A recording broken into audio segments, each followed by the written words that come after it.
Olá, boa tarde. Seja muito bem-vindo. Você confere agora os destaques internacionais dessa sexta-feira, dia 16 de junho.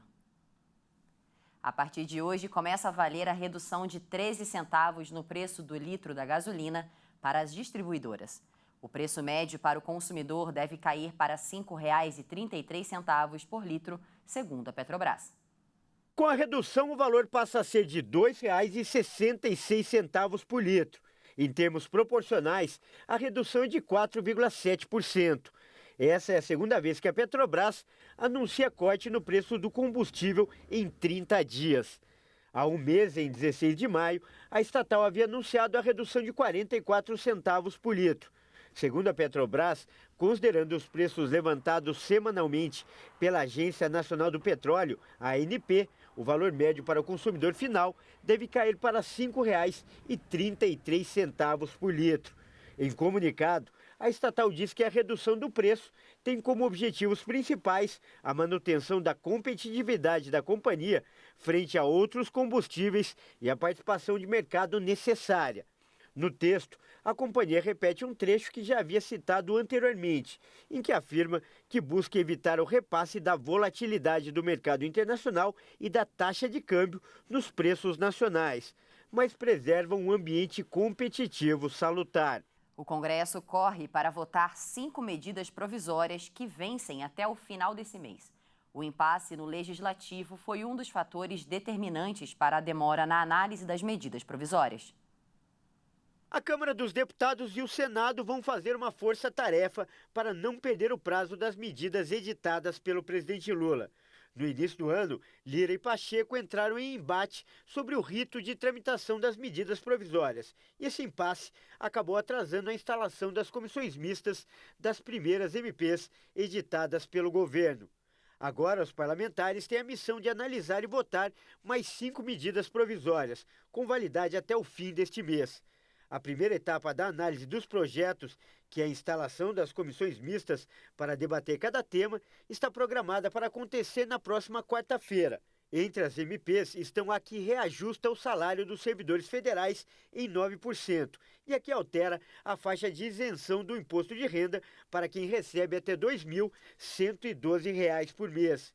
Também deve ser votada a medida que reajustou o salário mínimo a partir de maio de 2023 para R$ 1.320 e a lei que determina a regulamentação do Vale-Refeição, além da MP da retomada de obras e serviços paralisados na educação, que prevê a liberação de quase R$ 4 bilhões até 2026 para a conclusão de mais de 3.500 obras escolares inacabadas.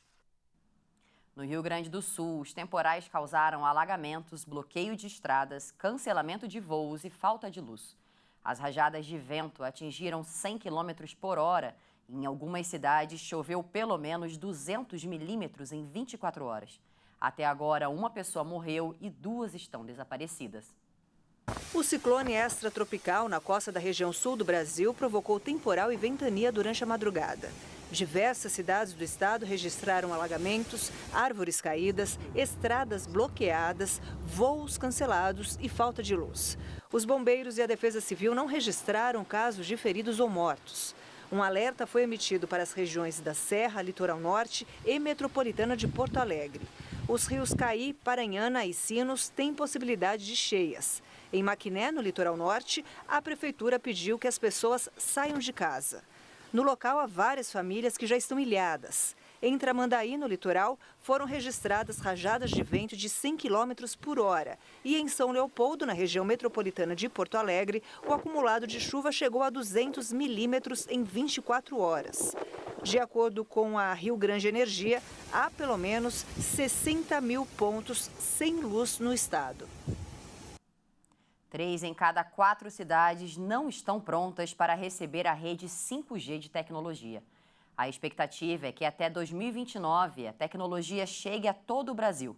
As operadoras querem antecipar o processo, mas para isso contam com a ação das prefeituras.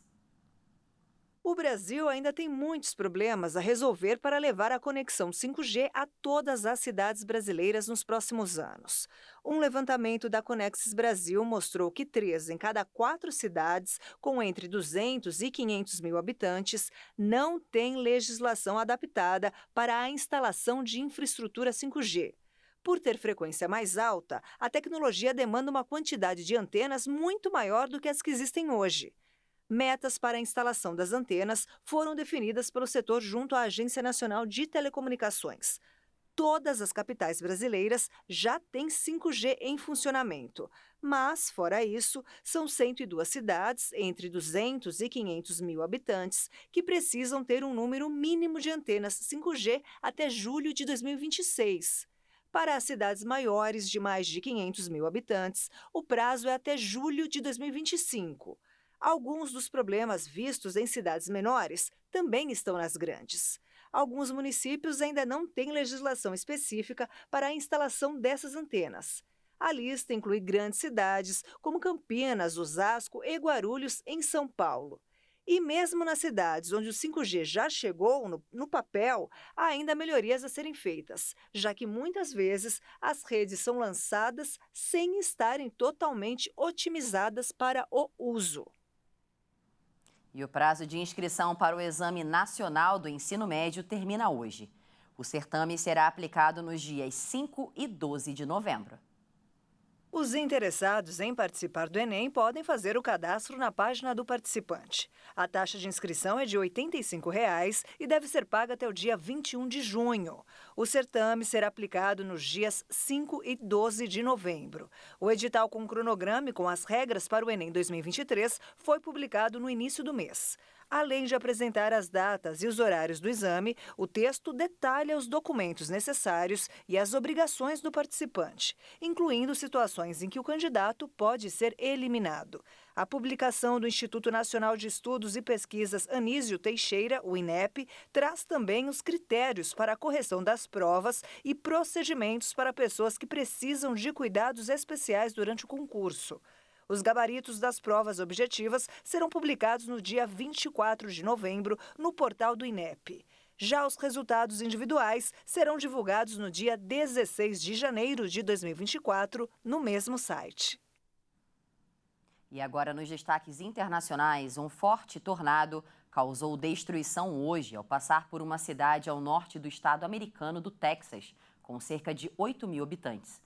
Pelo menos 3 pessoas morreram e mais de 100 ficaram feridas. Várias construções e trailers foram danificadas, árvores foram derrubadas e veículos foram arrastados. O governador do estado, Greg Abbott, disse que o Texas está mobilizando recursos rapidamente para responder à emergência e prover apoio e assistência necessários para proteger os moradores e ajudar os afetados pelo tornado.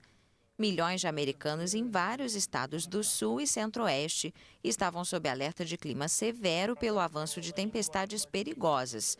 Alimentadas pelas altas temperaturas da região, as chuvas formaram tornados, tempestades elétricas e granizo do tamanho de bolas de golfe. Irã e Cuba estão unidos para juntos enfrentarem o que chamaram de a política agressiva do Império. No caso, o Império são os Estados Unidos, país do qual querem manter distância e independência. O presidente do Irã, Ebrahim Raisi, se encontrou em Cuba com o presidente da ilha comunista, Miguel Díaz-Canel. Ao receber Raisi, Díaz-Canel expressou seu desejo de que a aliança com o Irã permita enfrentar conjuntamente o que chamou de política agressiva do Império, referindo-se aos Estados Unidos. O presidente cubano ressaltou que ambas as nações tiveram que enfrentar heroicamente, com uma resistência tenaz, as sanções, pressões, ameaças, os bloqueios e a indiferença do imperialismo yanqui e de seus aliados. Os dois chefes de Estado presidiram a assinatura de memorandos de cooperação em matéria de aduanas, telecomunicações e justiça.